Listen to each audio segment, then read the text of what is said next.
So let's pretend you're in your office, you're in your car, on a job site, or maybe you're out to lunch, and you receive an email with the subject line, acquisition interest in your business. Turns out an outside M&A firm is interested in learning more about your business to potentially buy it or do an acquisition. Would you be ready to receive an unsolicited offer for someone to buy your business? Will you know if the offer reflects an accurate open market value of your company? If you accept it, will you be scrambling to figure out a legal strategy to protect your assets or put together a last-minute tax planning strategy so you don't get crushed in taxes? This can turn out to be a recipe for disaster. You may only get one chance to sell your business. This will most likely be the most significant financial event of your life. The last thing you want is to be forced to turn away an offer because you didn't have all your ducks in a row. And in the end, you find out that it was the only offer you would ever receive. In this video, I will discuss common misconceptions about exit planning, a short story of the consequences when you don't plan your exit in advance, and 6 reasons to start the exit planning process as soon as possible. So here we go. Let's first define exit planning, and I talk about this many times on my podcast, also called Business Exit Success. But for first-time listeners, exit planning can be achieved by developing a transition plan that addresses 3 things: maximizing the value of your business, ensuring you are personally and financially prepared, and ensuring you have planned for the next act of your life.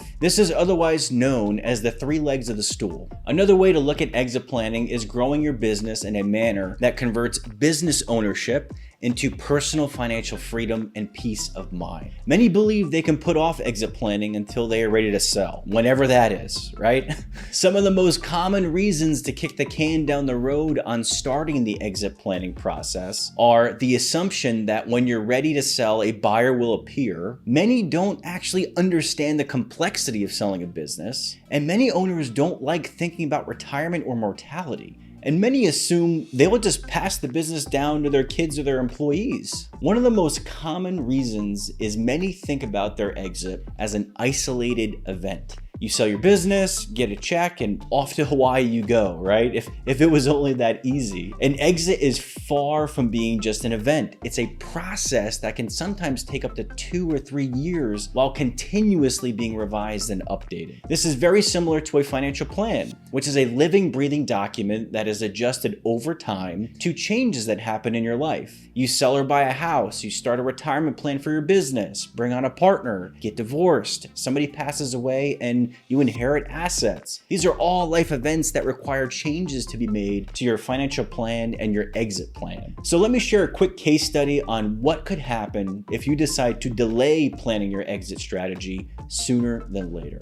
So let's say we have John Smith, and he has a goal to leave his business in 5 years by selling it for enough money to live comfortably post-exit. Yearly cash flow was around 1.4 million, while the company had an estimated value of around 6 million. John's salary is $500,000, and that came out of annual cash flow. John and his advisor had a plan to increase the business value, preserve its current value, and decrease taxes, but never got around to creating an actual exit strategy. After 5 years, John's business had only changed for the worse. A recession had stunted cash flow, and John started to get nervous about the idea of selling. Nothing was done to improve cash flow during the difficult times, as well as no systems had been updated or documented. His management team wasn't restructured, and if John were to leave his business, everyone in the company was so undermotivated there was no chance they would keep the company running after he was gone. John was faced with looking at another 5 years to get everything in shape for a potential sale. When you wait until there's an offer on the table, there is no way to get that valuable time back. That's why it's so critical to begin the planning process as early as possible. So here are 6 reasons to start the exit planning process today. Number 1, you'll understand what the current value of your business is and if it's sellable or not. If it does not have enough value or attractiveness for a potential sale, at least you're able to find out sooner than later because you now have 2 choices.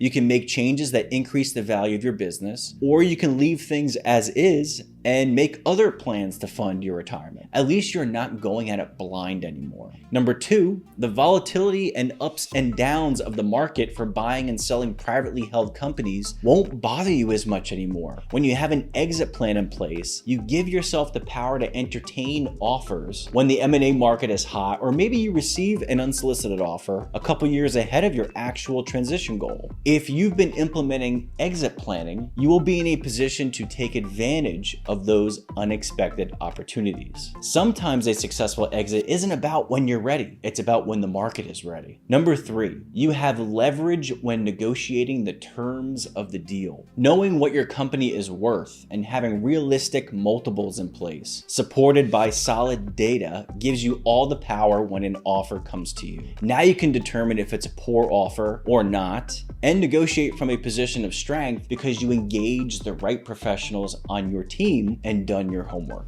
Number 4, you'll have more options on how you want to exit. Maybe you don't want to take all your chips off the table. Maybe you want to transition your business to your kids or a group of your employees. Planning this out can take years. You need to plan for tax implications, set up financing, make sure your kids or your team actually want to take over the business and that they have the skills and motivation to do so. Number 5, you'll get more money for your business. When you're proactive with exit planning and you're fixing areas of your business to make it more efficient, it becomes stable and attractive to potential buyers, and they will be willing to pay more for your company. Number 6, lastly, you'll be prepared if the unexpected happens. I'm not talking about receiving an unsolicited offer here. I'm talking about when unexpected life events occur. You have a health issue where you are physically or mentally incapable of working anymore. Who has legal authority to take over and run the business? Who else knows how to maintain profitability